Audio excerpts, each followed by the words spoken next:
And shalom, everyone. Shalom. I want to welcome everyone to the House of the Lost Sheep of Israel. I'm Elder Michael Johnson, the pastor over here, which we will be going through the book of Hebrews today and have just a few announcements. And I actually want to check with you guys on something because I want to make sure that it can be seen, or do I need to switch it back?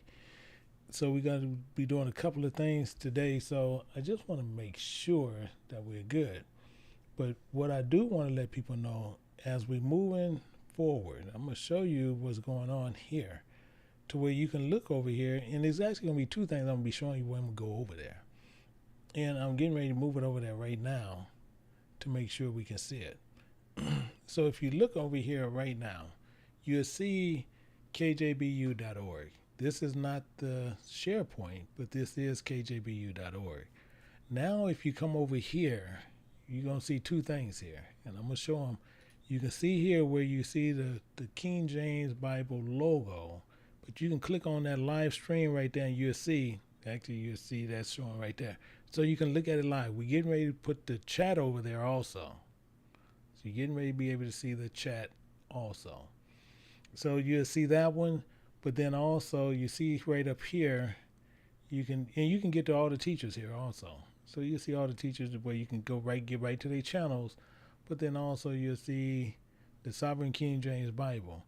Now with that one, I want to show you because I'm going to go out of here and I'm going to go to the other one. but you have to wait for it to completely load, and then it loads everything. And that's something else we're getting ready to work out, because right now what it'll do, it'll load everything in the browser. It's not loading it on your system, but it will load it all on the browser to where you can move a little bit faster once it's loaded. And it's already loaded on the other side. So you can even see here where it's still loading. Now it just finished loading, and now you can go right through it as normal. So you can go get where you need to go, and it'll take you right where you need to go. And you can get there. But I do want to make sure one thing we do get before I get started. And this is what I want to make sure. I need everybody for me to help me out here, because right now I got it set to where I can see it pretty good. But I want to make sure if you guys can see the scriptures good, then we'll go from there. If you cannot, let me know right now. And what we'll do, I'll make them a little bigger. If not, I will switch over to the other ones until we get the font settings in there to move forward. So if you can see them pretty good, and I'm not looking for people from phones, from iPhones or Android phones. I'm talking about people who are actually on computers, or they're on their computer. Or they're on their TV. If you're on your phone, I'm not really looking for that, because I'm seeing more people from their computers are saying they're clear. I see some people talking about a little bigger. Those I'm not sure, because I'm talking about mainly people on their computers or on their TVs, and that's the same thing what I'm looking for. So I'm getting more things where people saying it looks good. So we're gonna hold it right there. So I do appreciate it. I do appreciate you guys doing it. Yeah, appreciate the thumbs up, and it's clear. So what we're gonna do, we're gonna move forward on it, because we're seeing more people than not doing it. So we can keep it at this until we get over to the and we're gonna have the font size in there. And what we're gonna do, we're looking at mainly what we have to do here is seeing what we're going to be going through on here. Because what we got to make sure of is a couple of things. We're gonna go through it. We're gonna look at this. We're gonna make sure what's going on. But then as we're going through this, we're gonna put in all the red letter, because that's the second phase of this deal. We're gonna put everything red letter in here. We're gonna put all our italicized back in there. We'll make sure everything back the way it need be, and then you can adjust it. But you can go over there now, and you can actually look at it right now as it is. So we do appreciate everybody that helped us do this as we're going through it and making sure we can see what is going on. And what I want to make sure is, the main thing is what we were doing. We're going through Hebrews, and we're going to be changing over some things to make sure people can get a better understanding. As I said, even this past Sabbath, that majority of our people is over the 50, and a lot of them in their 60s and 70s. And this is what's going on here. So we want to make sure that people completely understand where we're coming from as we move forward. As we move forward, we want to make sure people get what we're talking about. I want to make sure people get that. And actually, let me see. Okay, so what we want to do is make sure it's something that we're doing here. And as we're going through it and we're looking, we got to remember we're going to pick this up at Hebrews chapter 5, but we want verse 9. We want verse 9, which you see right here. We want this one. And you'll see where we just can move it over to the highlight, and we can be able to see it on what we're doing. So I want to make sure that we all get this together as we're going through it. Now, what we want to make sure that you have your pencils, you have your paper ready, but we want to make sure that you guys are going to make sure that you're going to take down the notes, because a lot of us like to come over here and we just watch and not do notes. We want to make sure everybody is doing notes, because the main purpose of the notes to where you can go back and study it for yourself, to show him that you being approved for what you need to be doing to try to get into the kingdom. We're also going to be looking at some of the focuses on what you need to focus on later to when you go through your studies. So those things we're going to do to help you more achieve your goal. But let's look at this first. We're going to go over here. We're going to look at Hebrews chapter 5, but we want to pick it up at verse 9. We picked it up at verse 8 the last week, but we're looking at verse 9. It says, including being made perfect, he became the author of eternal salvation unto all them that obeyed him. That's a full thought there. That's a full thought. Keep that in mind. That's a full thought. And I want you to look at something to where I want you to remember what's going on, because we're going to look at this again later. But as we're going to look at it later, but I do want you to understand a couple of things as we go through it. So main thing is I want to make sure that you got your pencils, paper ready. Make sure you have everything that's going on. But I want to make sure that you write this down, because we're going to look at these same things later, and then we're going to start pairing them to make sure you can go through the scriptures later. Because what we need to look at is a few things to understand what he's talking about, because he's saying being made perfect. I want you to write something down for me. And we got to look at a few things, because when you look up and you go back up into scripture, you look at verse 1. When you look at verse 1 in Hebrews, I want you to pay attention to what's going on in Hebrews, because it's saying, for every high priest taken from among men is ordained for men pertaining to God. I want you to keep that in mind. The reason why, because every high priest mean exalted priests, intermediaries between God and man. That's what we're looking at. That's what I want you to focus on, but make sure you write them down. We're going to look at it again later, but we want to make sure we understand this. And as I said, it was taken from among men and is ordained. So he's established for men pertaining to the things of God. I'll show you this where we'll look at it even closer. Let me pull this even a little bit closer. We're going to go back to verse 1, but we're going to come back. We got to come back down there, because we're only showing this just for your own references itself. We're seeing it right here. Actually, I even highlight that. But we want to make sure we focused on that. It says, for every high priest taken from among men is ordained for men in things pertaining to God. Keep that in mind.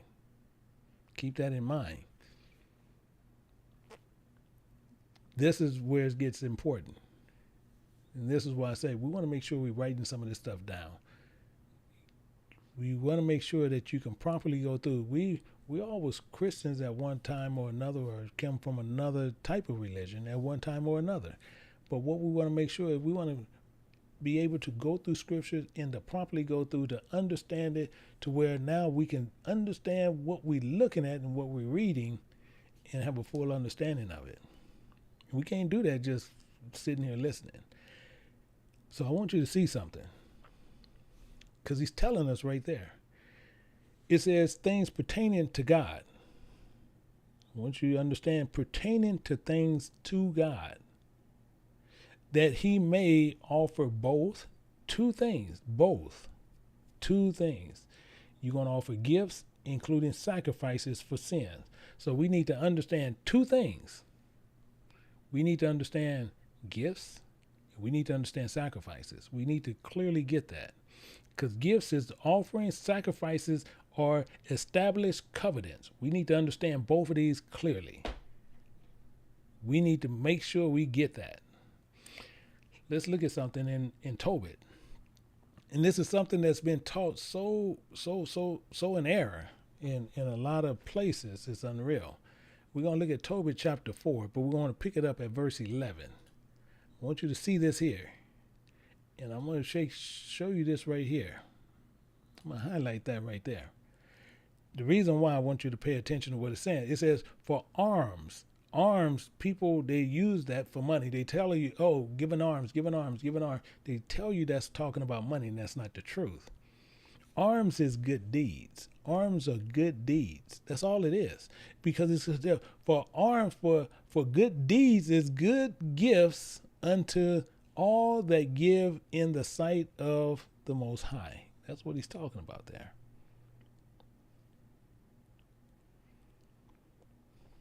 Arms. It's clear. So we see here, and we see it everywhere. And it's telling you in the sight of the Most High. And when we see that, are good gifts in the sight of God. So priests, I want you to keep that in mind with the priests. The priests, as he's telling us right here, these priests who serving as intermediaries between man and God. Now, when you can sit there and you can do the good deeds, which are the gifts, the offering that you give in the sight of the Most High, that gives you a lot of understanding and helps you do a lot of things. We're going to find out more as we dig into this. We'll find some more in the Psalms chapter 17, but we're going to pick it up at verse 8. And we're going to see it right here. It's right there. It says, a gift, an offering is comparing a precious stone. You see how he's saying this? It's comparing a precious stone in the eyes, in the understanding of him that hath it.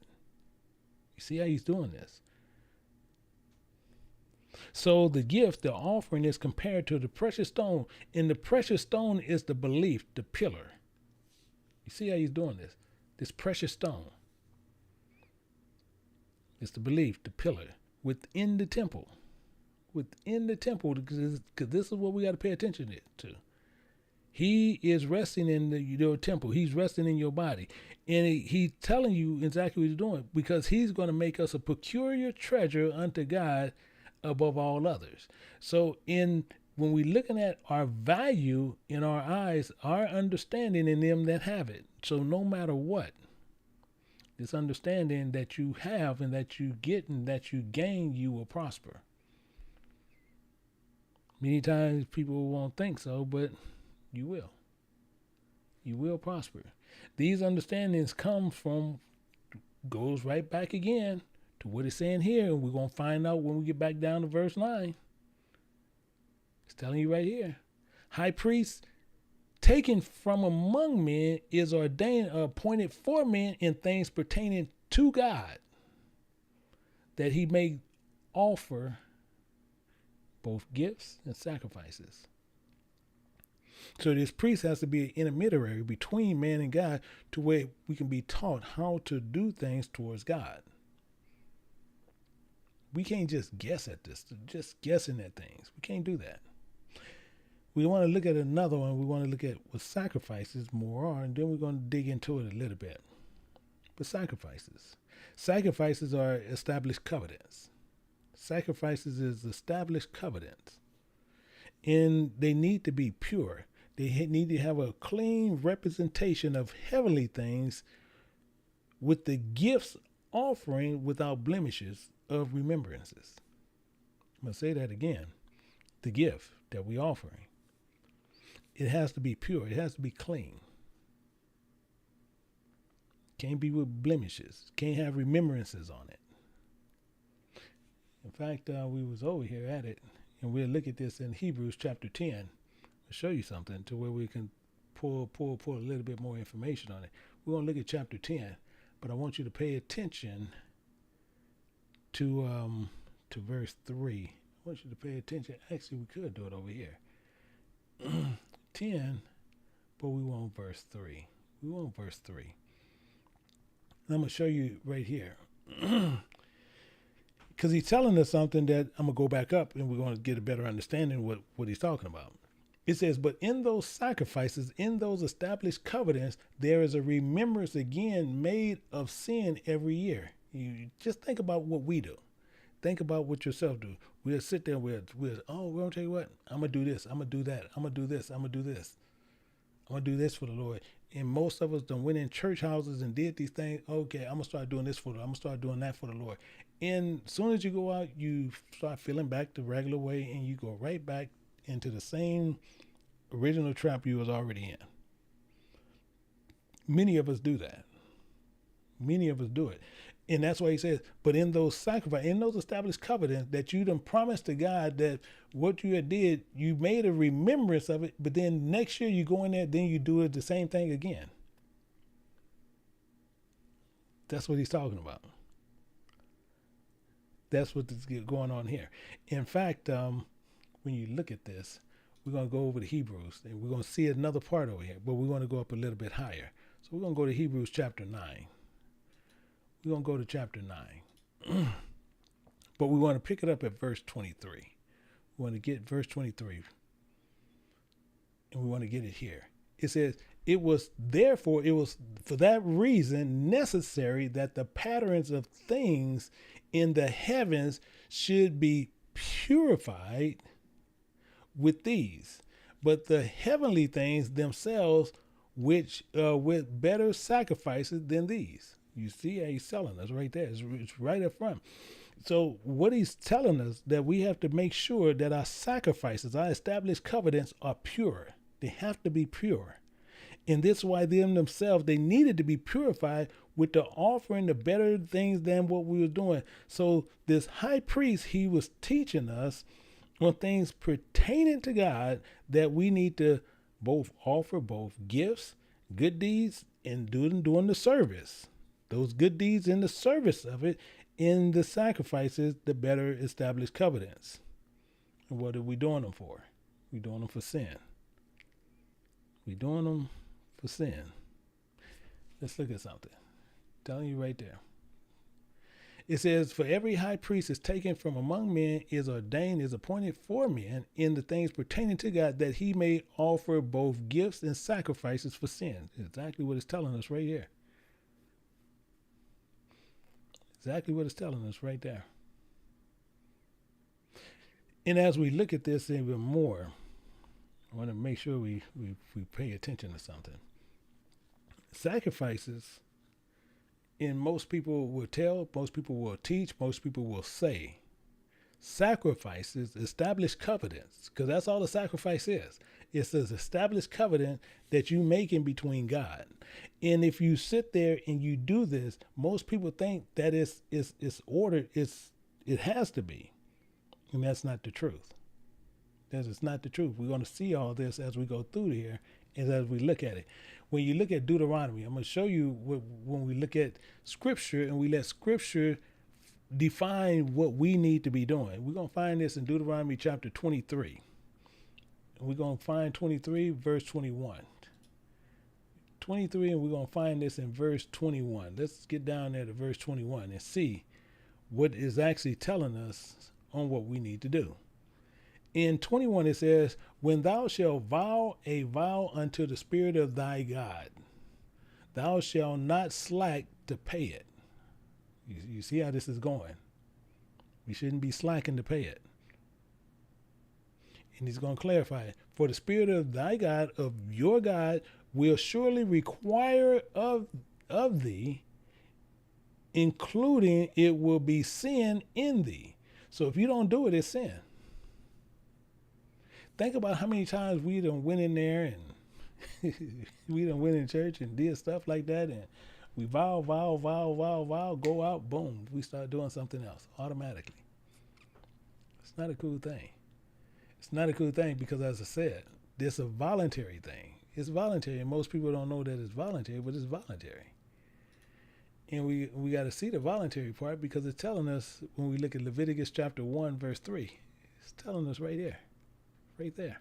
It's telling you, if his offering, providing his offering, this gift, be a burnt sacrifice, a living sacrifice of the herd, let him offer it a male without blemish. It can't have no sin in it. It can't have no conditions on it. It says he shall offer this gift. He shall give this gift in it of his own voluntary will. It's your own voluntary will. It's not required, but if you're going to do something, and once you do it, you'll be required to pay it. So once you make this vow to God, you're required to fulfill it. He's going to hold you to it. And just think about How many of us was lazy to pay vows? Just think about that. That's a hardcore thing. You can't have no blemishes on it, no conditions on it. And with that,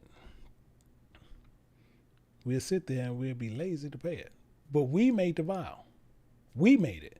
We go in there and we willfully make a vow to God. And then once we go in there and willfully make a vow to God, then we slack to pay it.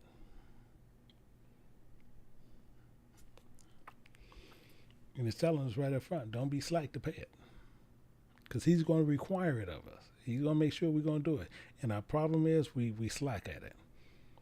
We're always making them, but then we need to be done something need to happen. So this is why it was needed. This is why it was needed for him. That's why it was needed for Christ. That's why that was needed. We can go right back here. That's why this was needed. In being made perfect, he became the author of eternal salvation unto all them that obeyed him. We had to be purified. We had to be made better. Because our biggest problem is we'll make covenants with God and we just don't fulfill them. We just don't fulfill them. That was our biggest issue. And this word Christ, Jehovah, was made. He helped make us perfect. And he became the author of salvation. He is the author of our salvation. I want you to write that down because he became this. He became this. And it's telling you right there, he became the author of salvation, of eternal salvation. He became that. God is. God is salvation. But Christ became our salvation. Everybody understand that? We want to make sure we get that. He tells us right here in Isaiah chapter 12, but we want to look at verse 2 to pay attention to make sure. It says, remember, behold, remember, God is my salvation. That's an absolute statement. That's an absolute statement. God is my salvation. That's absolute. He says, I will trust and not be afraid, for the Spirit of God, Jehovah, Christ, the Word, is my strength and my song. He also is become my salvation, and he became the author of eternal salvation unto them that obey him. It's telling you both of them right here. Both of them are right here in front of us. Not something where we want to look at something crazy. And we want to look at this as we see even verse 7. Let's look at back verse 7 and see what it says. And you see how he was fulfilling these things, these better sacrifices, how we can show how we can make a better sacrifices in fulfilling them. So there's only one way we have to do to make sure we can fulfill it. It says, who, let me highlight this.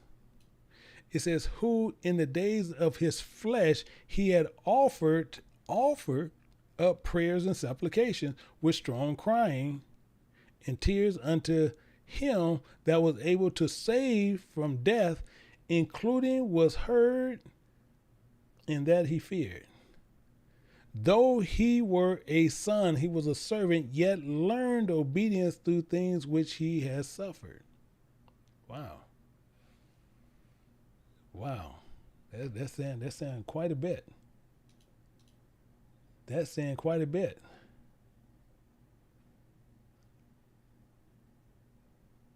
That's saying quite a bit here.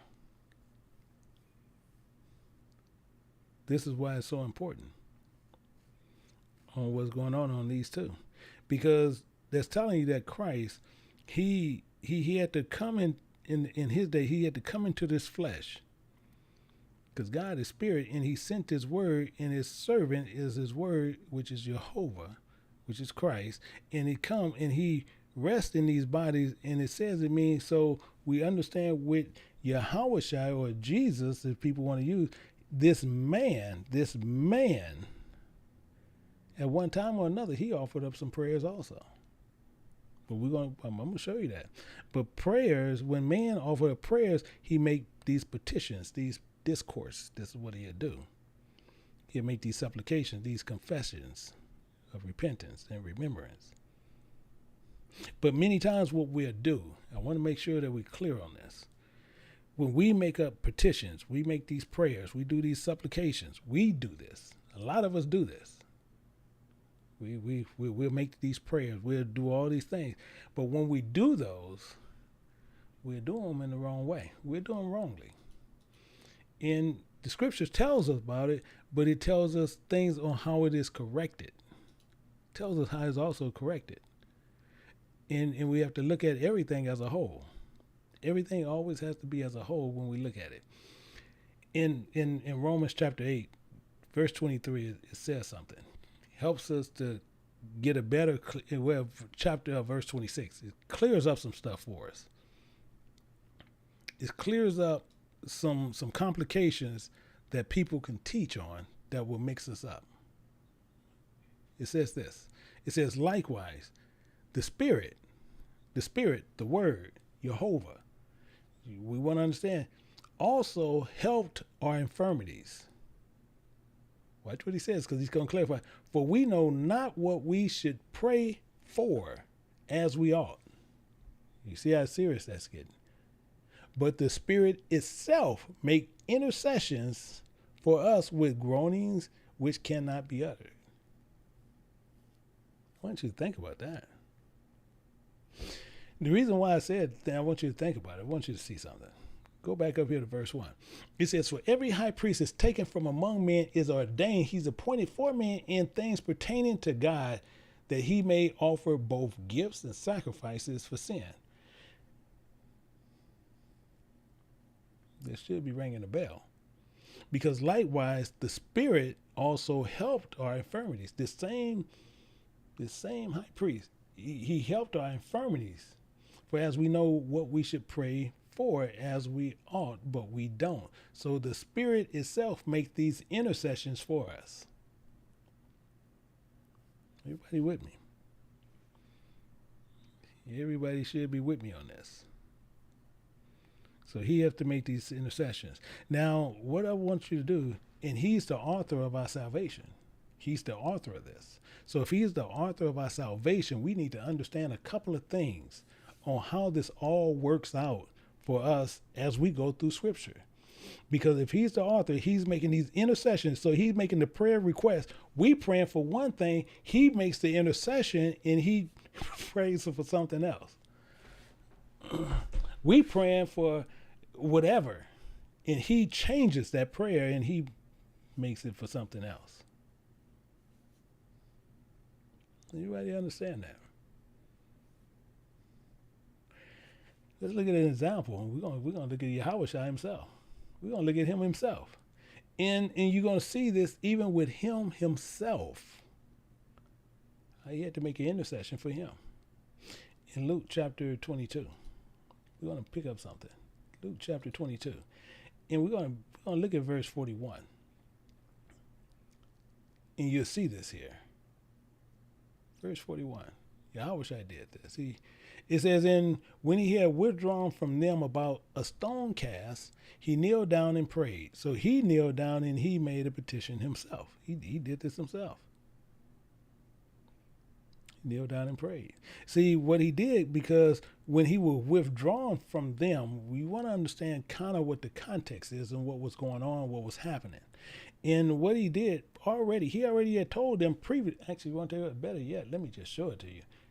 Besides telling you all about it, we're going to look at it. And we'll find this also in Matthew. So I'm going to put them in two different places, but I want to show you what he was actually doing in Matthew chapter 16. And the reason I want you to take you there, I want to show you what he did. In Matthew 16 and verse 21. Verse 21, this is what he did. We're going to look at something. In Yahushua, he was telling them this. So Jesus was telling, he says, from that time forth began Yahushua, Jesus, to show unto his disciples how that he must go through into Jerusalem. So he's telling them, I got to go into Jerusalem, including he's going to suffer many things of the elders, including chief priests, including scribes, He's going to go through all kinds of hell. He's going to encounter all kinds of things there. He's going to encounter those things. But once he encounters them, what is going to happen, including be killed? Be killed. But you see, he has this last part, including be raised again on the third day. But he's more right now where he's over here. He's more focused on and be killed. That's what he focused on, because you're going to see the way he's going to pray. What he's going to pray for. How he's going to pray. We'll see this here.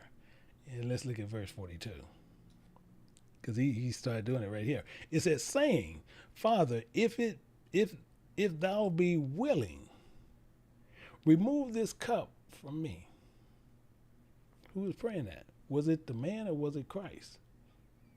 Was it the man or was it the Spirit on him? That was a man saying this. Remove this cup. He didn't want that part of the cup filled.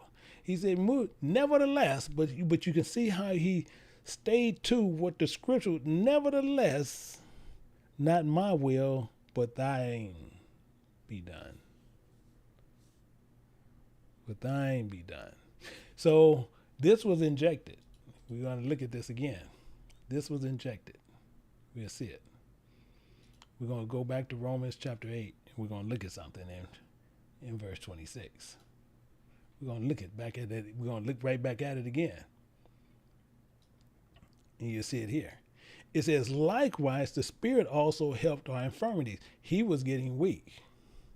He was getting weak. But as he was getting weak, for as we know what we should pray for, as we are, but the Spirit itself make intercessions for us with groaning which cannot be uttered. So he did this. So the Spirit made intercessions for us. He made intercessions for this man here. And this man was 100% a prophet. He was 100% a prophet, but you could see the Spirit had to make intercessions even for him to show you that he was a man. And if now let's understand how God will not break scripture, because if God would have changed it, it would have altered scripture and then falsified the entire Bible. Because he changed it for one. We have to do something. We have to do something. We have to make sure we're doing it. It's right there. And this is what he did. That's why he kept saying, not thy will, not my will, but thy will. Because beseech thee, therefore, brethren, by the mercies of God, that ye present your bodies a living sacrifice, holy, acceptable unto God, which is your reasonable service. And once you sacrifice that body to God, it's not for you to go pick it up and go back and doing what you want to do. You sacrificed it to God. It's a living sacrifice to God. So he do what he want to do with the body. And so technically, all your fleshly deeds, all the things according to the flesh, the things you want to do about the flesh, all those things are now dead because you done sacrificed it to God. Flesh and blood don't inherit the kingdom of God. Also, flesh cannot please God. So God don't need nothing moving around in your flesh but what he wanted to do. That's what's going on right here. So this mortified our deeds according to the flesh and things according to the lifestyle of God. That's what's going on here. In fact, we'll go a little bit deeper on this one just to make sure we can be clear here. We'll look at Romans 8, and we're going to pick it up at verse 13. Romans 8, we're going to look at verse 13. Get a little bit more information there. Romans 8, verse 13. And this is why it's telling us this. 8 and 13, it says, for if ye live after the flesh, ye shall die. That's the point. That's the focus. So if you're going to live according to the flesh, you're going to die. And we present our bodies as a living sacrifice, wholly acceptable unto God. But if we sit there and we take this back and we want to do this and we're going to still live according to the flesh and we have a remembrance for sin again after every year, we sit there and say we're going to give our life to God. But as soon as we go out, the first thing we start doing is living back according to the flesh. We're going to live according to the flesh. You're going to die. Period. But through the Spirit do mortify the deeds of the body, so we have to mortify the deeds of the flesh. Ye shall live. Then you're going to live. So we have to sacrifice this. Our bodies have to be living sacrifices, living established covenants. Then we can be obedient. We can be obedient to the voice of God who offered it to us. Offered us what? Eternal salvation. So I want you to pay attention. I want to make sure that we all understand something that's going on. The reason why we have to understand the voice of God. It can come through anything. It can come through me. It can come through anybody. And you have to remember what it does. So this is why people have problems with his prophets, his ministers. People have problems with them. But we got to remember what the voice is. And the voice of God is who we offer it to. And what you got to remember is, I want you to picture this. Picture something in your head. And it's like moving to music. You hear music, you hear the sound of it, and your body moves to it. You start bumping around because you hear the sound and the voice of music, and you oh, okay, yeah, I can move to this. Yeah, this sounds good. You move around to it. It's the same thing. But you can move your body around to stuff like that, but you don't want to move your body around to the ways of God. We have to look at the two. We have to weigh the both. We have to weigh both of them. So it's the same here. If we're moving to the voice and the sound of God, then we're moving the same way as we will be moving to music, but we don't do that. Everybody with me on that? Everybody understand what I'm saying there? This is the problem. We can move to music that man creates, the sound and the voice of theirs, but we can't move to the sound and the voice of God. That's what we have to do. Everybody with me? I want to make sure we all on the same page as we continually do these things. So as we do this, we have to understand how to actually do it clearly. In doing that, we know one thing. We know one thing that we can do, and we can make sure it happens the correct way. Our bodies has to be established. Covenants to him. So the flesh moves to the sound of flesh, and the spirit moves to the sound of spirit. It's not complex. Flesh moves to flesh, spirit moves to spirit. It's not complex. It's only within ourselves. So if that sound of music don't interest you, then you will not move the flesh. It's like being mortified.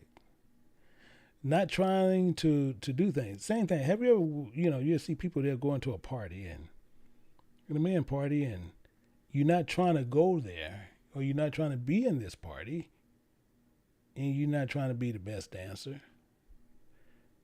the best groover around town. Oh man, here comes such and such. Oh man, he can dance his butt off. I'm not trying to do that. When people got those kind of reputations, when they come into certain areas, they, oh man, this guy can, oh man, he ain't no joke. Oh man, she can boogie.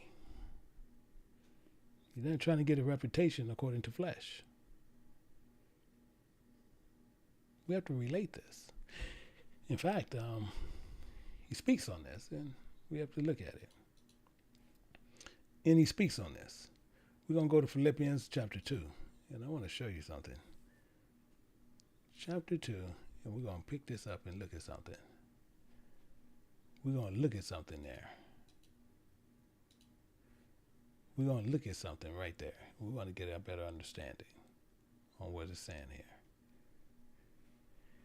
In Philippians chapter 2, verse 7, we want to see this.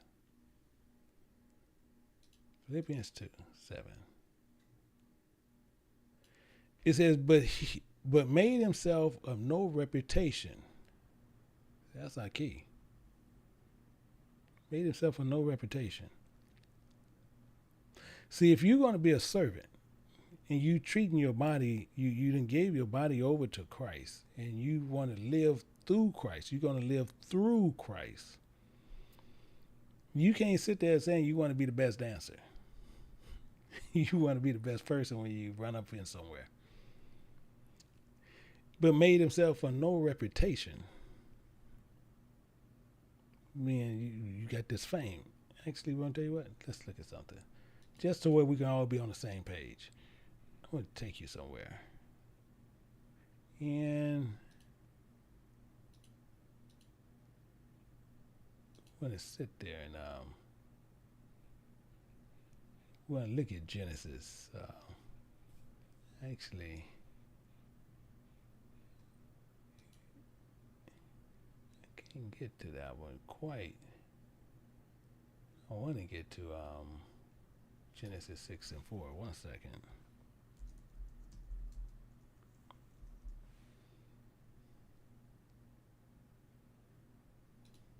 Let me see. It's not going to let me get over to it because I know it's going to move it over the other way. So let me do this. Yeah. Yeah, I figured it wasn't going to let me do that. So let me see.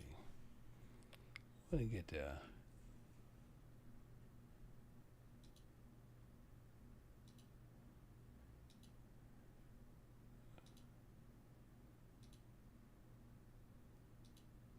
Let me see.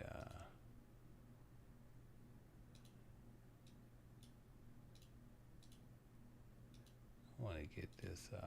Let me get this back over here and let it load.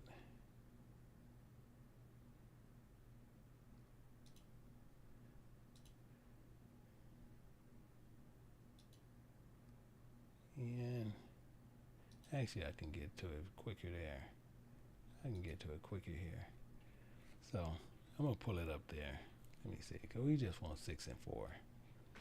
But I got to make that a little bit smaller to where I can get to it. But 6 and 4 we want. It tells us right here. Tells us exactly right there, 6 and 4.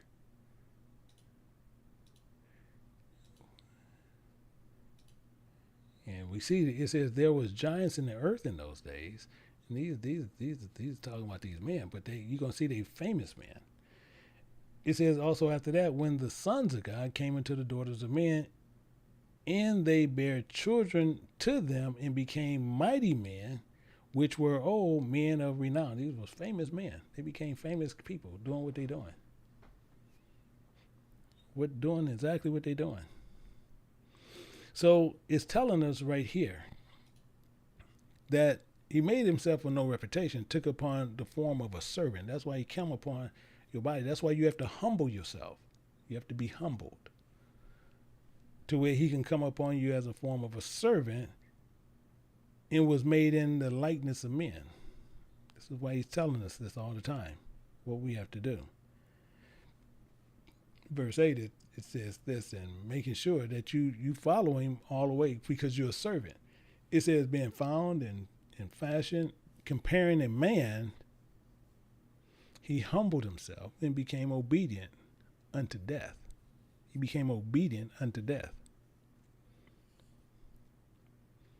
including death of suffering unto death of the cross. He's telling us right up front. So we know what was going on here. This famous man, he had these reputations, but he's telling us exactly what we're supposed to be doing. And if we do this, we can humble ourselves, and some of us can, and some of us can't. Some of it's harder for others. And we need to learn to do the things we need to do. Most of us, we sit there, we get so caught up in ourselves, no, I'm not going to humble down to that. I'm not going to do this. God is still accepting. No, he's not. We really have to understand where it's coming from, because it says, as he even speak on this, it says, I can of my own self do nothing. He's telling you how he has mortified his body. He's telling you how he has mortified his body. I can of my own self do nothing. Comparing I hear, I teach. Including my doctrines and teachings is just. He's telling you right up front. He can't do anything. He have to hear from the Most High. And he says, because I seek not my own will, but the will of my Father which hath sent me. He's telling you right up front. So he had to teach through obedience. The body had to be obedient to Christ. Once the body was obedient to Christ, now this body will be the similitude of the body that moves according to what it hears, he follows. Everybody with me? Even suffering unto death, even though he was begging for his life. Even though he was begging for his life. He sat there and he wanted that. He wanted that. Actually, we'll go back to it and we'll sit there and see it. We'll go back to Luke and pick it up at Luke chapter 22 and finish it out. 22, and we'll pick it up at verse 42. No, 43. It was on 43. So we're looking at verse 43. And we want to finish that out and really get an understanding, because he's telling, it says, and there appeared an angel, a messenger unto him from heaven, strengthening him. Because what happened, the man was getting weak. And he made petitions. He made these petitions. And through his suffering, this messenger came and he strengthened him. This messenger was ordained for us in things pertaining to God. It goes right back here. You see here. Let's go back to 5:1. Hebrews 5:1. It says, for every high priest is taken from among men and is ordained for men in things pertaining to God, that he may offer both gifts and sacrifices for sin. Even though this man never sinned, but he was sitting there, he was having a hard time with this here. He asked Father, hey, remove this cup from me. Move this one. No, I don't want to go through this one. So he sent the messenger to him and he strengthened him. Strengthening. Verse 44, and it goes on more. You can see here, and most people don't know and didn't understand what was going on here, because it's telling us even more. It says, and being in agony, he prayed even more earnestly. Being in agony. So he was in more trouble and distress about what was going to happen. Remember, he just talked about his lifestyle earlier. What was going to happen? He's going to go down there. He was going to be deceived, or the chief priests and the scribes and everybody, the elders was going to do him in. He was distressed about that. And then he was going to be killed. He was distressed about that. So he's being in agony, and he prayed more earnestly. So he made petitions even more earnestly, even after this messenger came on the thing that was pertaining to God in strengthening. He started praying more earnestly for his flesh. He's not going to change what was ordained by God, but he wanted it to change something. So he prayed. He made these petitions more earnestly. And when we look at earnestly, meaning he was more angry, fervently. Most people don't even know that he was more angry, because he's trying to get him. Something has to change. No, nothing's going to change. And he did this so earnestly. It's telling you right there, in his sweat, his labor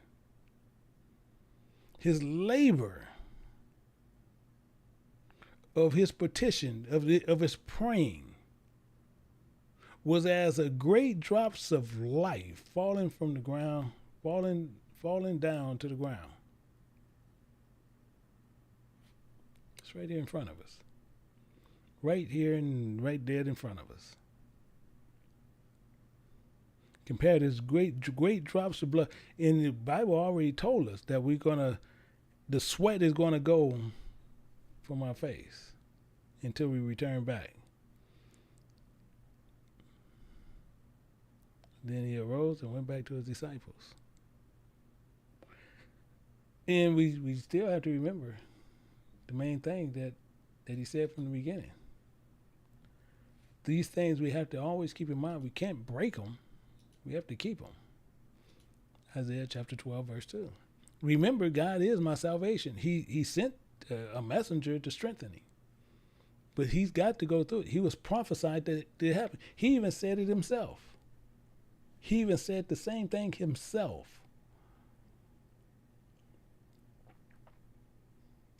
For the Spirit of God, Jehovah, is my strength and my song. He also become my salvation. He became the author of eternal salvation.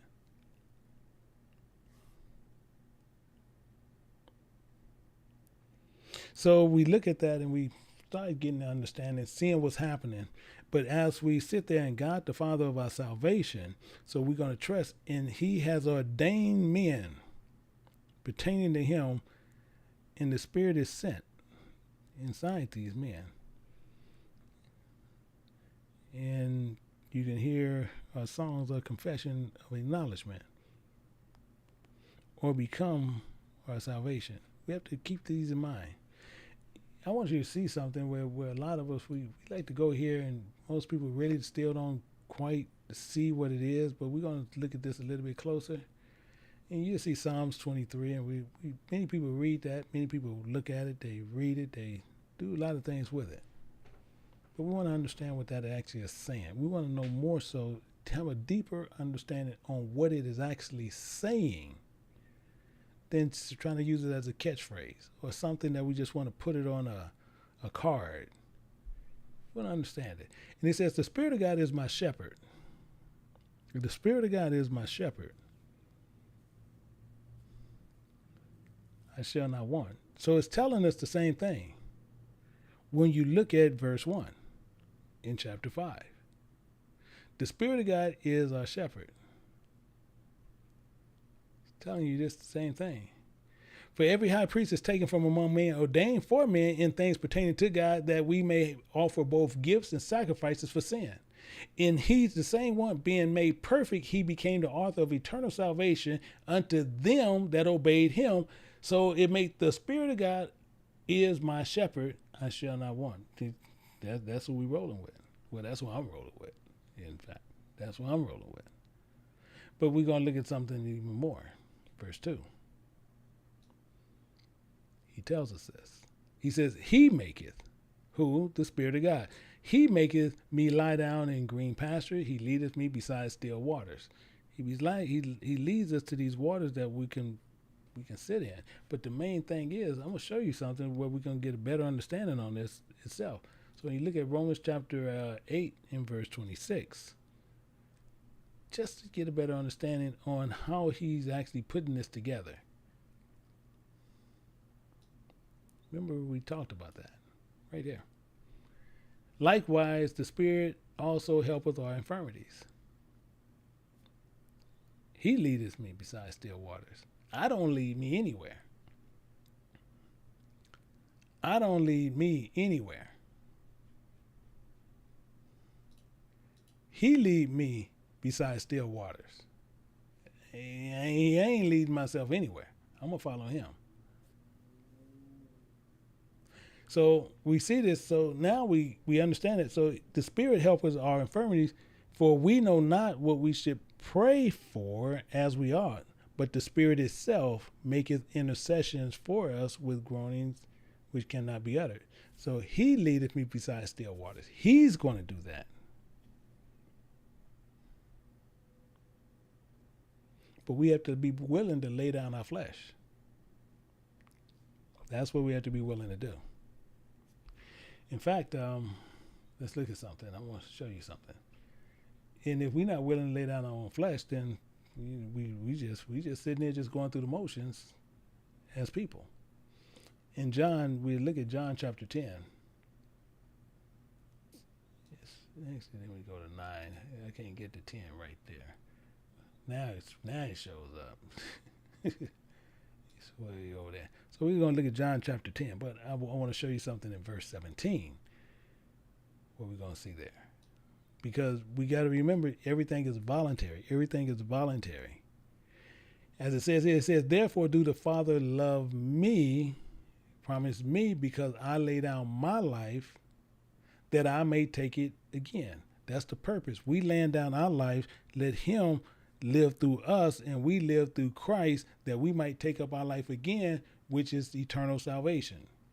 That's what we're supposed to be doing. That's technically how this is supposed to work.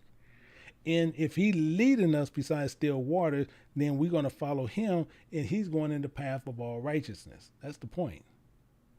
As it said, he restoreth my soul. It tells us all this right here.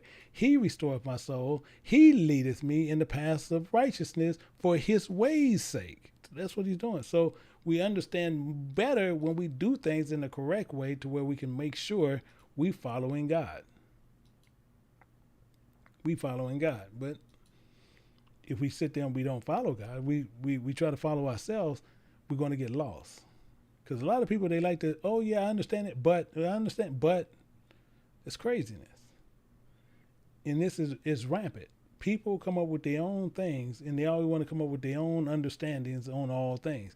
In the 2nd Esdras chapter 16, verse 75, it makes it clear. It says, but ye not afraid, be not afraid, neither doubt, for God, my shepherd, is my guide. He is your guide. He's going to guide us. He's going to lead us beside still water. He's going to lead us in the path of all righteousness for his ways' sake. This is what he's going to do. Some of us, I don't know, some of us don't want to. Some of us, no matter what, even after they hear this message and this study, they're still going to go back and twist things in their own way. Still going to do it. Still going to do it. In verse 4, it says this, and this is one of the main parts where we want to, as I said, we want to understand the scripture as a whole. It says, yea, though I walk through the valley of the shadow of death, I will fear no evil, for thou art with me, thy rod and thy staff, they comfort me. Thy rod and thy staff, they comfort me. Why? And this is the part that most of us really don't pay attention to, but we need to. It says, thou preparest a table. He prepares an altar before me in the presence of my enemies. Thou anointest my head with oil, and my cup runneth over.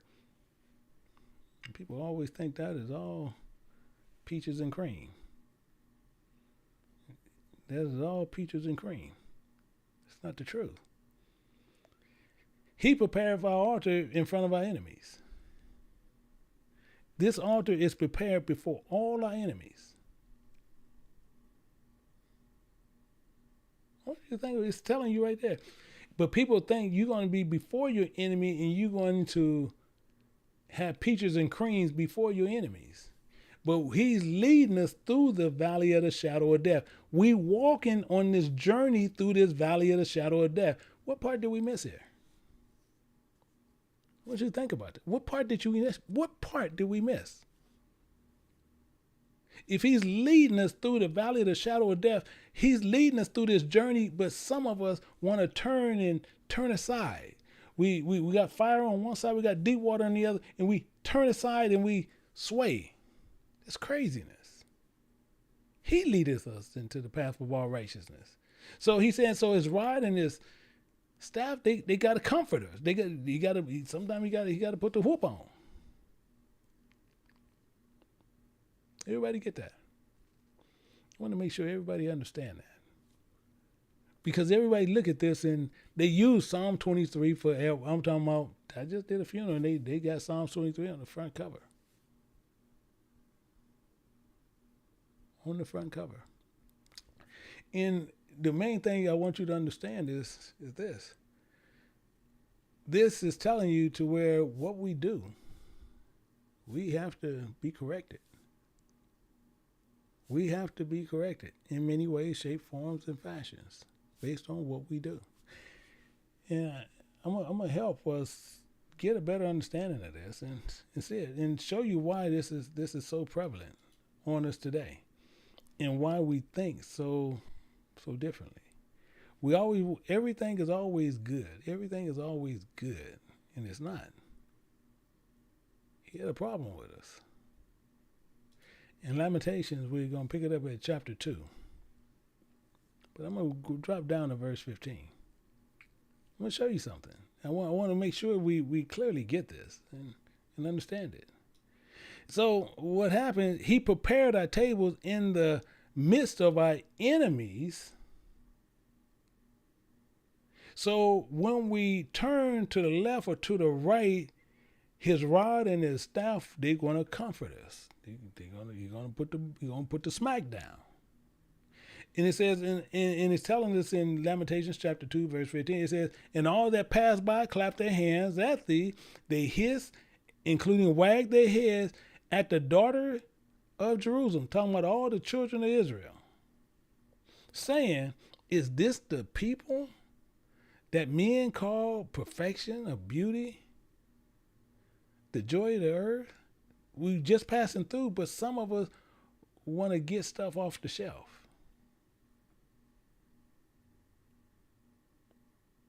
Some of us want to get off the shelf. But what did he say over here? I want to make sure including being made perfect.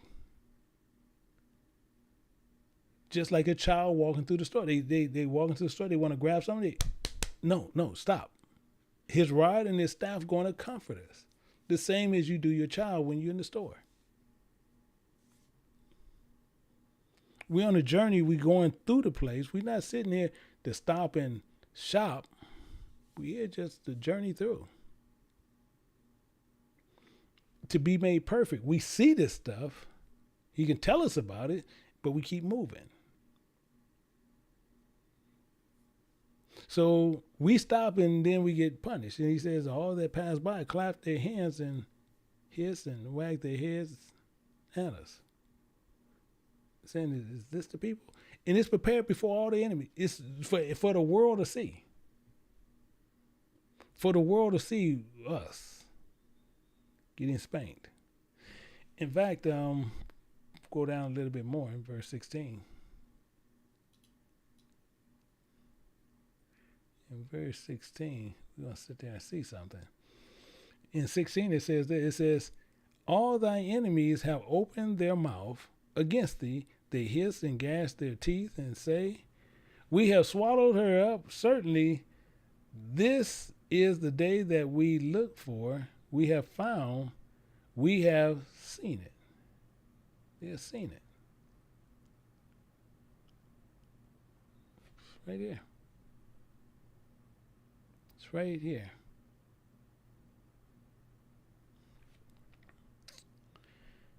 The people even believe that they're being made perfect under their own ways, what they believe in our own little ways. Our enemies pass by, they clap their hands at us. Because we didn't sit there and we didn't tripped out. We didn't sat and we didn't tripped out. Verse 17, it says even more. And it tells you exactly what he did. It says, the Spirit of God have done that which he have devised. He's going to put us right in front of everybody. He's going to reprimand us in front of everybody. Letting you know you belong to him.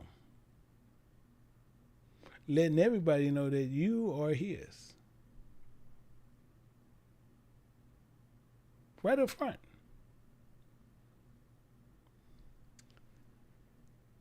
He hath fulfilled his word that he hath commanded in the days of old. He hath thrown down and have not pitied, and he hath caused thy enemies to rejoice over thee. He hath set up the horn, the lineage of thy adversaries. Set them up. They thinking they got it good and they don't. They think we got it bad, but we is just passing through. So it says this as we look at verse 6. It says, surely goodness and mercy shall follow me all the days of my life, and we will dwell in the house of the Spirit of God forever. So, in a nutshell, we need to understand a couple of things. In a nutshell, as you look at this, we'll see. Actually, I went too far.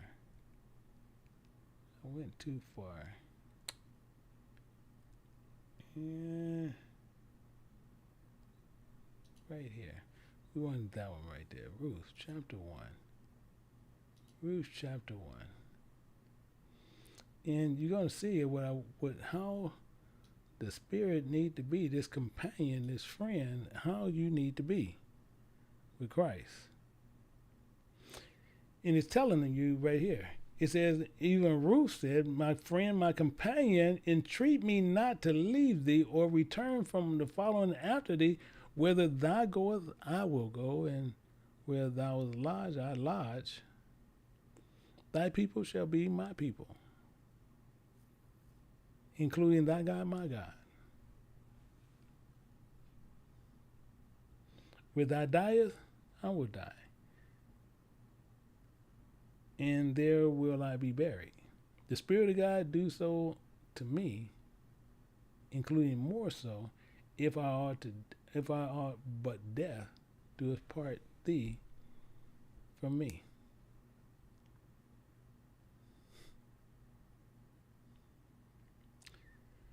It tells you everything and how we need to be. Everything on how we need to have a look on life. Because most people, they fear things. They have a big fear for many things. They have a fear for death. They have a fear for many things because they don't know what's going on. But as Paul even said, for me as I live, we live in according to the flesh. For me to live is Christ. Including to die is gain. But die, okay, he's gaining. He's gaining. So we looking at this and we understanding more so what is happening right there in verse 17. So the other thing, we have to be obedient unto death, as it tells us right there. Being made perfect, being made perfect, being made perfect is following the author of eternal salvation. So I want to make sure we follow a couple of things as we getting ready to close out and understand some things. I want you to sit there and see something, because the point is we have to being made perfect. That's the point. Being made perfect. That is the focus. Being made perfect. And we have the field workers. I want you to make sure, and then I'm gonna make sure that Sister Bernadette and them can make sure this is in the is in SharePoint. So if you guys need this, I'm gonna make sure it's there. But the field workers must be ordained. They must be established for men in pertaining things of God. The high exalted priest in the middle range between man and God. So it's telling us the things that the requirements needed. So we need to know what's needed. What is needed? Gifts, the offerings. Those are needed. In what is contrary to God. And then so what's needed is what is contrary to God. So what is contrary to God? Contrary to God is works of the flesh. So flesh has to be offered to where he can kill it. I'm telling you that for him to kill the sacrifice, flesh. And then the other requirement is needed is the sacrifice. We need to establish a covenant with him. We got to establish a covenant with God. It's telling us right there. As it says right here. Now, we want to look at a couple of things. We're going to look at a couple of scriptures here as we're going through it. It says, a life for life. So we have to trade one life to get the other life. And it's telling us right here in Deuteronomy chapter 30 and verse 20. We're going to look at it. Let's look at this in Deuteronomy in chapter 30, verse 20. And see what it says to where we can all get it together. 30, verse 20. These are things we have to take away with this. These are things we take away with this. It says, that thou mayest love, promise the Spirit of thy God, including that thou mayest obey his voice. You see how that's saying? Obey his voice. That thou mayest obey his voice, including that thou mayest cleave unto him. For he is thy life. That's your life. That is your life, including the length of days. That thou mayest dwell in the land which the Spirit of God sware unto thy fathers, to Abraham, and to Isaac, including to Jacob, to give them. It's right there. It's right there. So these things we have to be able to do. These things we have to be able to do. So the main key here is this is what we got to establish, that covenant. We have to make sure we establish that covenant. It has to be made. If not, we're wasting our time. So looking at this, I wrote some things down. We're going to go through and we're going to look at them. And the same thing is, I'm going to make sure this is available to everybody who's part of the King James Bible University. Make sure you guys can get this if you need it. But it's telling you right there, he prayed. So these are petitions of remembrance. Petitions of remembrance. And I wrote this down, and I even have it there, and it's telling you over here with prayers, petitions, and discourse. But we want to understand more so the prayed petitions of remembrance. And then we have Psalms 44:15. It actually says this, my confession is continually before my face. And the shame of my face have covered me. But we're going to go look at it in the Bible just to make sure it's saying what it's saying. We're going to make sure it's saying the same thing. We want to make sure everything is being said the same. So we're going to look at it here in Psalms. And we're going to go to 44. In verse 15.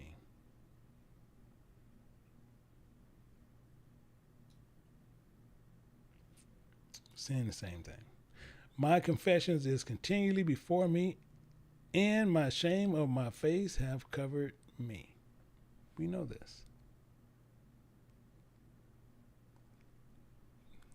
We know it now. In fact, we're looking at the precepts of remembrance. Precepts of remembrance. We want to understand those. We have to understand how that actually works out. The precepts of remembrance, we're going to pull that. And there's many other ones, but we want to look at some of the main precepts we can figure out what's going on. Precepts of remembrance. And these are ways we can be made perfect when we can acknowledge what we actually are doing. When we can acknowledge this. That's the point. That's the focus.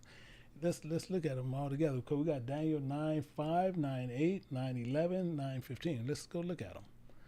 Let's look at them and see how we can pull this together and make this part of our lifestyle to where we can be able to do these things. We go to Daniel chapter 9. We're going to look at that. We got 9, and we're going to pick it up at verse 5. This is what we can't do. A lot of us can't even do this. And you see, Daniel is saying that we have sinned, but you have some people say we don't sin. Some people will say, I don't sin. And we have sinned. We have committed iniquity, acts of sin. We committed acts of sin and have done wickedly, including have rebelled even by departing from thy precepts, including thy judgments. And people say, I don't do that. Show me what Daniel did. You don't see it. But people like to always make themselves better than somebody else. But most people can't even pray that. Most people can't pray that they're a sinner. Most people can't pray that. They can't even form their lips to say that. Let's drop down to verse 8.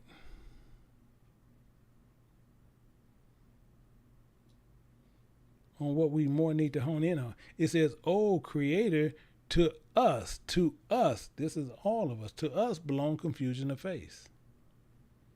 For our kings, to our princes, including to our fathers, because we have sinned against thee." Can we make that prayer? See, this is for you within yourself. Do you have the ability to actually pray this to God? Actually, besides saying "but," Lord, I'm so sorry, but my mother and them, but no, that's crazy. That is 100% crazy. 100% craziness. It's never us. It's always somebody else made us do it. Always somebody else done something. Always somebody else made us do it. Always. It's never us. Never ever us. This is our problem.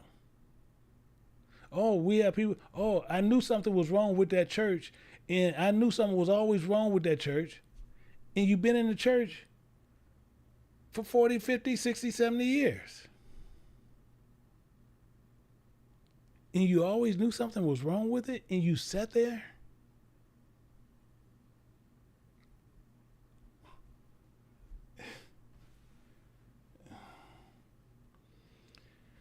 Let's drop down to verse 11. Let's look at verse 11. Yea, all Israel, all Israel has transgressed thy law, even by departing, that they might not obey thy voice. All of us have done this. All of us has done this. Trying to obey something else, trying to dance to some other music.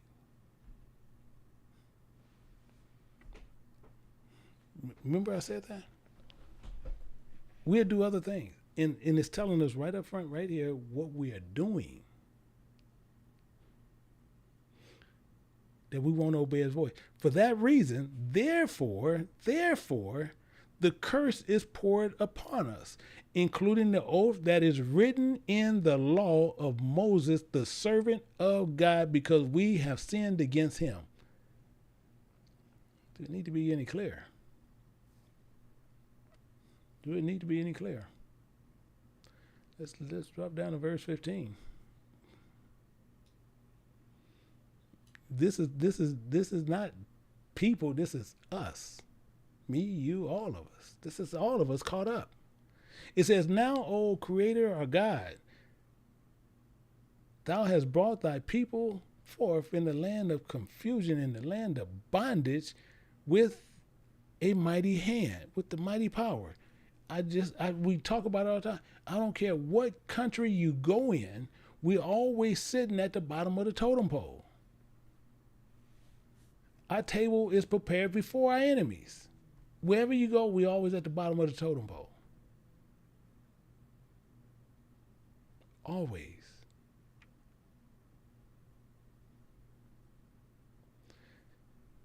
So we're in the land of bondage, and it says, "We have gotten thee renown."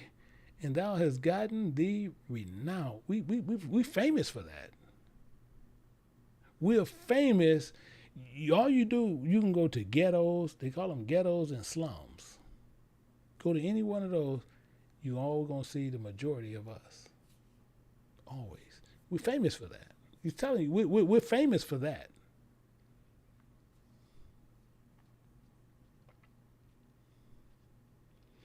As at this day, even today, we're just like that.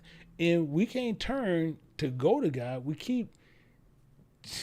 We just keep going, and now we look when we seek reparation. We try to, as I said, we try to put it on somebody. No, they are oppressing us, and they do. He said, "I put you there." Tell me that. I put you there.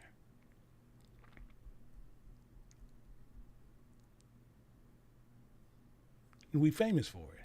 He says, "We have sinned and we have done wickedly," and he said he put us here. And we said, no, he didn't put it, somebody else did.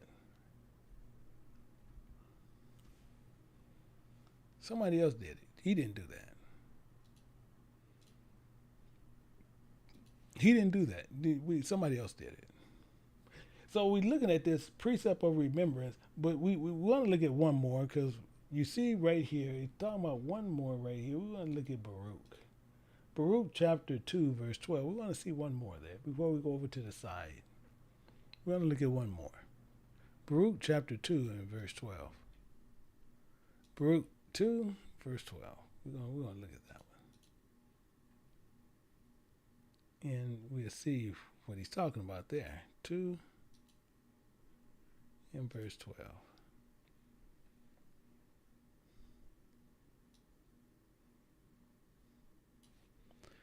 O Creator, our God, we have sinned. We have done ungodly. We done ungodly. Ungodly. We have dealt unrighteously with all thy ordinances. This is what we did. We done this. We have clearly done this.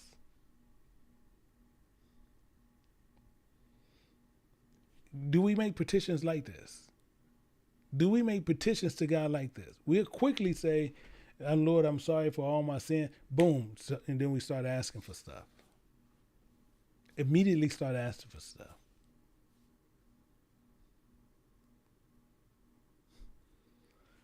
Good at doing it. We're good at doing it. We're quick to try to sit there and say we're sorry for something. And then we quick to hurry up and do something else. We quick to do that.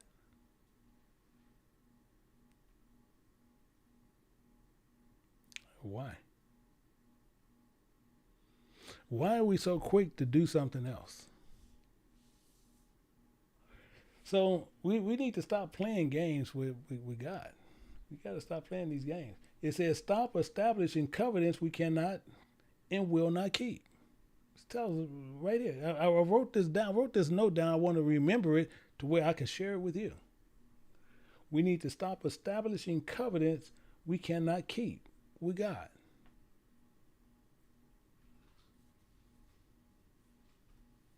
Let's look at some of it. Let's look at it. Let's put ourselves in a predicament that we can't dig our way out of.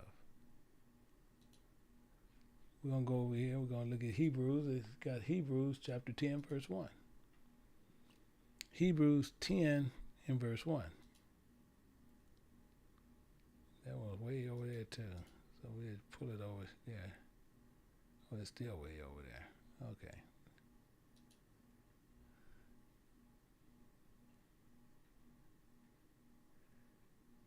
So we see Hebrews 10:1. As he tells us, it says, for the law, having a shadow of good things to come, not the very image of the things that can never, with those sacrifices, those established covenants, which they offered, which you might as well say, which we offered, year by year continually, make us, these comers, us unto perfect. Well, we'll just stop saying to other people, put us in it, because we're the ones doing it.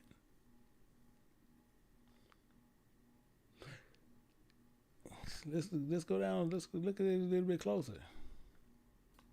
Because he tells us. Because we keep making things that we can't keep. As we look at verse 2, it says, then they would not have ceased to be offered. Because then if it would have made us better, it would have stopped to be offered. It wouldn't be offered anymore. It says, because that worshipers once purged should have no more conscience of sin. But we know that's not true. This is a true statement, but it's not true on what we do. We're not doing that. What we are doing, we'll make covenants with him, and then we break them. We'll break them. We'll make a covenant, we break it.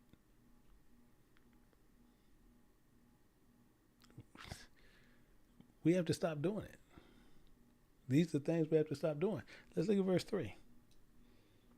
And it's telling us why. It says, but in those established covenants, in those sacrifices, in those established covenants, there's a remembrance again made of sin every year. We keep doing it. We keep doing it. We keep doing it. We keep doing it. We keep doing it. Why? Why? So we had to be made perfect. He became the author of salvation. So he had to do this. Because we keep establishing stuff and then we'll break it. We establish something, we'll break it. We establish something, we'll break it. We establish something, we'll break it. We're doing it so much, God is like almost a toy to us. He becomes a figure of something else. In fact, it's telling us right here, where I wrote another note, and saying people who establish their own covenants. People who establish their own covenants. That's us. I should have just put us. That's what I should have put, us. We who establish our own covenant. This is what we do. We good at doing this. So I put there precepts of history. We need to remember some stuff. So we got a couple of them. We got Hebrews. We got Psalms 12 and 4. We got Baruch, and we got look at Romans. We want to look at those before we close out. So we want to see this here as we go through it. These are things we need to take away with us to where we can clearly get what we're doing. Where we can clearly get what we're doing as a whole. And we're gonna look at one. We're gonna look at Psalms. We're gonna go across the board on this. We're gonna go across the board on it. So we're gonna go to Psalms, and we're gonna look at Psalms chapter 12 in verse 4. Psalms 12 and 4. Who have said with our tongues, our common ways, our truth, and our custom. Who have said with our truth, our ways, and our customs, we will prevail.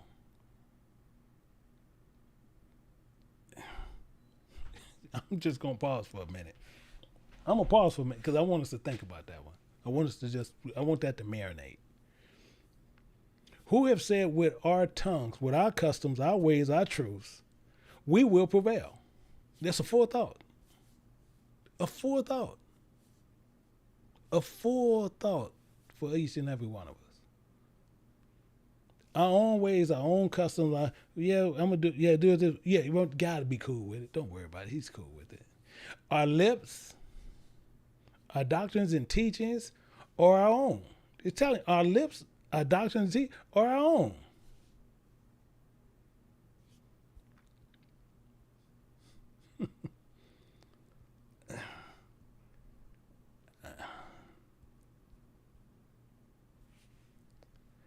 Why do we keep doing this? Why do we keep getting into these things? Why do we keep doing these things this way?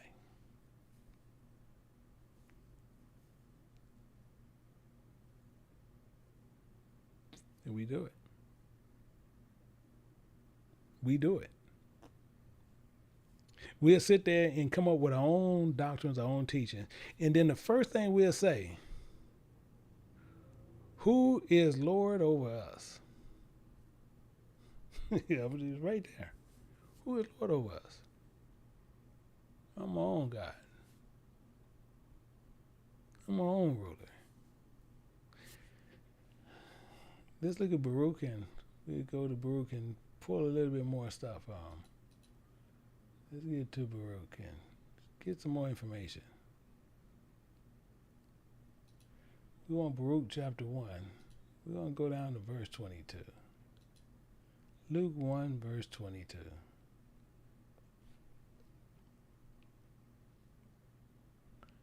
And you see it here. But every man follow the imagination of his own wicked heart, to serve strange gods, including to do evil in the sight of the Creator, our God. Because the first thing we say, who is Lord over us? You think about that. Who is Lord over us? We're going to follow our own imagination. We're going to do our own thing. We only want to be called by your name. That's all we want. But we're going to make our own bread. We're going to do our own stuff. We only want to be called by your. No, we don't need to hear anything. So we establish this, and we do it all day. This is why I say it's the biggest problem why a lot of us is not going to see the kingdom for many different reasons.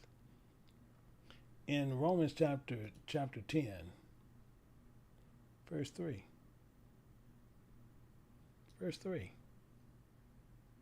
This is what we do. For they being ignorant of God's righteousness. We create our own. We our own imagination, we dream it up. We dream this stuff up. We're going about to establish our own righteousness. Have not submitted themselves unto the righteousness of God. We don't do that. We don't do it. This is our problem. This is what has to change. As I said, we're a work in progress. We being made perfect. We being made perfect. It's telling us right there, being made perfect. As it's telling us right there in verse 9, in being made perfect, he became the author of our eternal salvation. So we being made perfect. So we must submit this flesh to the spirit. If not, you're wasting time. You just wasting time. You just here wasting time. So hopefully, through here, we understood it. I want to make sure that everybody understood this, and as we move forward, we can continually go through this. Sitting there making this PDF for Sister Bernadette to where she can post it. But I just want to make sure everybody understands what is going on. I just want to make sure we got it. Make sure we understood it as we go forward. So we got that part, and see, everybody understand it is good. Everybody understand it is good. So I do want to understand the second part, to make sure older, senior people really get it. That's why we want to take these extra steps.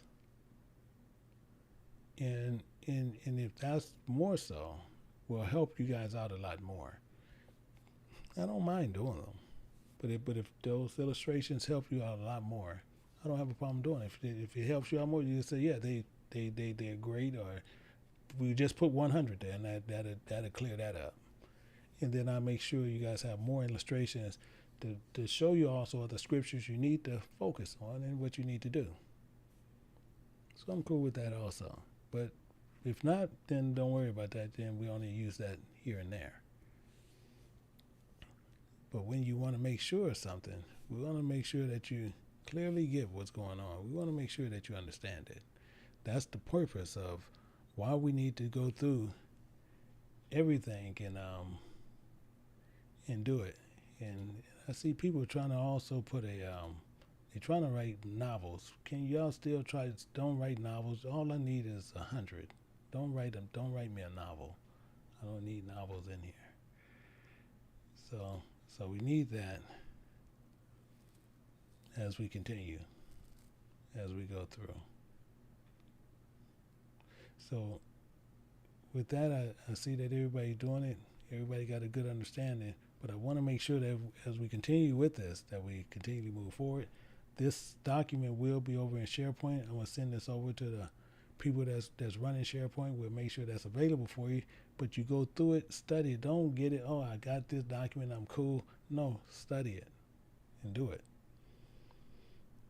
So with this, I see this concludes this one, and we'll move forward on this. And hopefully through this that we will continue to be able to understand what the Word of God says and what He's requiring of us. Because as I said, Hebrews telling us quite a bit. Hebrews tells us a lot on what we need to know. But we need to make sure we can properly go through it.